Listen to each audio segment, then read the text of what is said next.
Good morning, children. In the 3.1, I think you all completed 3.1 exercise. Now, coming to the 3.2 exercise, the first Roman is to find out the number of zeros in the given graphs. The graphs are given to you, and if you see the pictures, you can find out the number of zeros by looking at those pictures.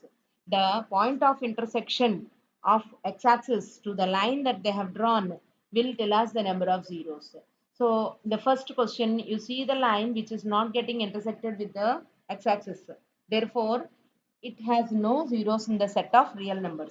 In your second one, the parabola, the graph is getting touched or intersected on the x-axis once.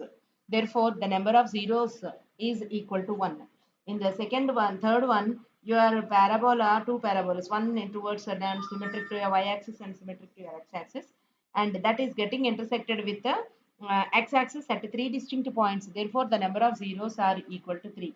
Now, coming to your fourth question, the parabola is getting intersected with your x-axis on your left-hand side of your graph, means on your negative side of it at two distinct points. So, the number of zeros are equal to 2. Now, in the fifth question, the number of zeros are 4 because the graph is getting intersected with the x-axis only 4 times. Therefore, the number of zeros means is equal to 4. So, it is called as a biquadratic equation.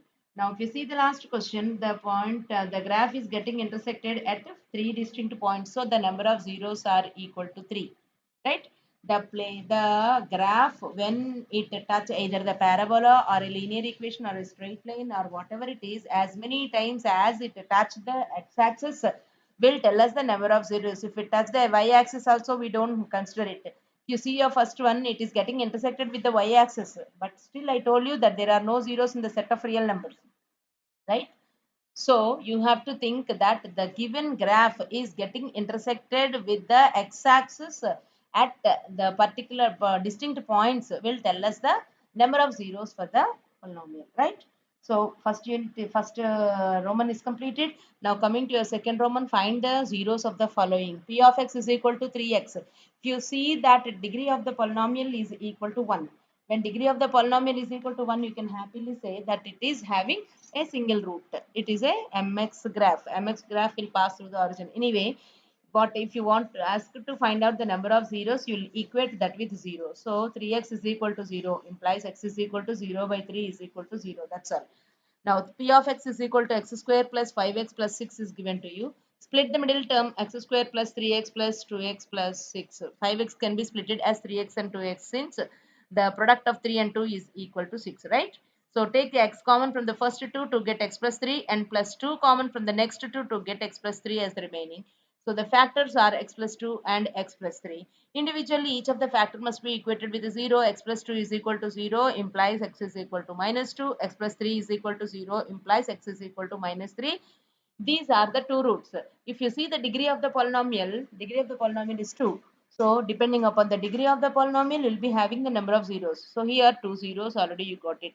Third question, just you are given x plus 2 and x plus 3, and individually my x plus some question is given to x minus 2 or x plus something is given to you. Equate them individually and find out that. Now coming to the fourth one, p of x is equal to x power 4 minus 16 is given to you. It is looking like a square minus b square. So write it as a plus b into a minus b as x square minus 4 and x plus 4, x square plus 4. Again x square minus 4 can be splitted at x plus 2 and x minus 2, and x square plus 4 cannot be splitted. So x plus 2 is equal to 0 implies x is equal to minus 2. X minus 2 is equal to 0 implies x is equal to 2, and x square plus 4 is equal to 0 implies x square is equal to minus 4. So x is equal to plus or minus root over minus 4. Understand? So how many roots are there? Plus root over minus 4 minus root over minus 4. Two roots. So this is the third root and this is the fourth root. So four roots are there. Here the degree of the polynomial is 4. So it is sufficient. Depending upon the degree of the polynomial, you can find out the number of zeros. Now, coming to your third question is completely graphs. I'll try to explain with my mobile. And the fourth question is check whether 1 by 4 and minus 1 are the zeros of the given polynomial. Some polynomial is given to you as 4x square plus 3x minus 1. substitute p of x is equal to 4x square plus 3x minus 1. Then p of 1 by 4 you find out. P of 1 by 4, if you get a 0, then it is the root of an equation. Similarly, p of minus 1 also you find out. If you get the 0, then that the minus 1 is also the 0 of the polynomial. Otherwise, it is not. Your question is why are 1 by 4 and minus 1 are the zeros? Why they are the zeros? When you substitute those values of the x in the given polynomial, it gives you the final answer as 0. That is why the number of the 1 by 4 and minus 1 are called as the zeros of the polynomial. This statement you will be writing last in the for the fourth question. So with this, 3.2 exercise is completed except the third Roman. Third Roman, I'll try to explain verbally. We'll see either in the offline or later whenever we'll see that how to teach. I'll say how best I can teach. I'll teach it. And your work is necessary, Amma. Along with this work, you need to do your practice for the previous questions. Until unless I give you, you people are not practicing, means it implies it gives you the negative result in your coming examinations.